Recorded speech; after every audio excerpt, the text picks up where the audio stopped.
Bismillahirrahmanirrahim. Assalamualaikum warahmatullahi wabarakatuh. Perkenalkan, nama saya Tiar Salsabila, NIM 862008240030. Saya mahasiswa dari IAIN Bone.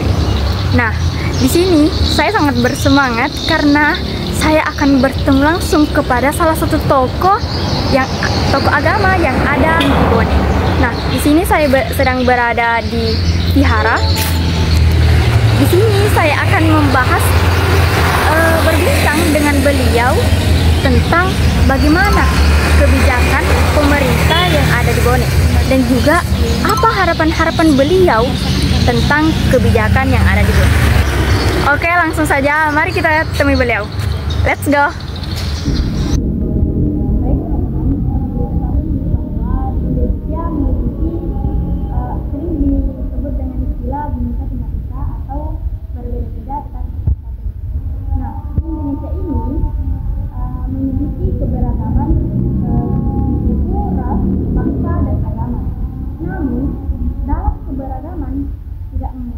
Untuk mencapai praktik yang disebut dengan toleransi. Dengan itu saya akan berbincang dengan Bapak Dede Widianeta tentang bagaimana kebijakan pemerintah mengenai keberagaman yang ada di daerah Bone. Bapak, bagaimana pandangan Bapak mengenai kebijakan keberagaman yang ada di daerah ini? Ya, kalau keberagaman kita tahu bahwa di Indonesia kita beragama ya, kita ada 6 ya, agama Islam, dan Katolik, Hindu, Buddha, atau Konghucu ya, itu ada 6. Nah, saya sebagai pelaku, boleh dibilang pelaku sejarah yang berbeda di dunia. Saya beragama juga. Saya datang ke sini di lingkungan yang mayoritas Muslim kan. Kemudian sukunya juga beda, agamanya beda, bahasanya beda. Nah, tapi saya di sini kan bukan baru kemarin, saya sudah 33 tahun ya. Adik belum lahir gitu ya. Iya, saya sudah 33 tahun di sini dan saya bisa tumbuh baik. Saya punya istri, punya anak, sekolah di sini. Dan berjalan dengan damai gitu, aman, tidak ada masalah. Itu jadi sebenarnya pemerintah itu ya sudah menghadirkan bagaimana bisa kita hidup bersama, bisa harmoni seperti yang ada di Pancasila itu misalnya ya. Jadi yang saya rasakan sih, karena sampai saat ini saya fine aja. Ya, cukup baik. Karena begini, karena saya berkeyakinan sesuatu itu harus dimulai dari diri sendiri. Jadi kalau kita bisa ya menjaga diri, kita bisa bergaul, kita tidak tertutup begitu dengan masyarakat sini. Itu mereka welcome juga. Karena apa? Saya kan di sini, terutama di daerah ini ya, sudah sering mengadakan kegiatan sosial sebagainya.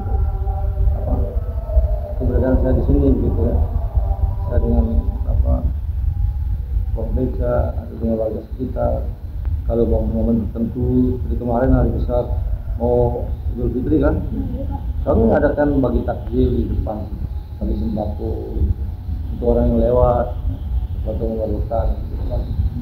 Dan itu bukan 1-2 kali, 20-an kali kita adakan. Pertanyaan selanjutnya Pak, apakah Bapak punya harapan selanjutnya agar kebijakan ini kan sudah baik, apakah masih ada tambahan Pak yang Bapak harap pada kebijakan pemerintah saat ini? Kalau bilang harapan, orang hidup itu harus ada harapan ya, harus selalu punya harapan yang baik ya. Ya, apa yang sudah baik saat ini semoga ke depan bisa semakin baik lah, semakin baik. Ya, harapannya yang dari baik. Semoga lebih baik pasti ya. Harus begitu ya. Jangan sudah baik dirusak jadi jalan, jangan. Iya Pak. Kalau sudah baik, kalau masih ada yang kurang disempurnakan lagi.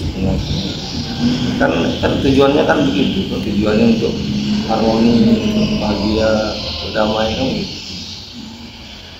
syukur nanti jalan-jalan di sini juga bagus ya. Yang kalau ada ke sini bagus jalannya. Baik Pak, terima kasih banyak Pak atas jawabannya. Nah, semoga harapan dan masukan dari beliau bisa menjadi inspirasi tidak hanya bagi pemerintah, tetapi bagi kita semua. Berdasarkan pandangan beliau, kebijakan keberagaman yang diterapkan saat ini sudah cukup baik. Hal ini terlihat dari kegiatan membagikan sembako sebelum Idul Fitri untuk umat Islam. Kegiatan ini bukan dilakukan sekali ataupun 2 kali, tetapi melainkan sudah berkali-kali. Hal ini menjadi bukti nyata bahwa kita sudah menciptakan suasana toleransi antar umat beragama. Saya harap teman-teman kita bisa terus menjaga dan juga mengembangkan sikap toleransi antar umat beragama. Terima kasih sudah menonton video ini. Sampai jumpa di video selanjutnya.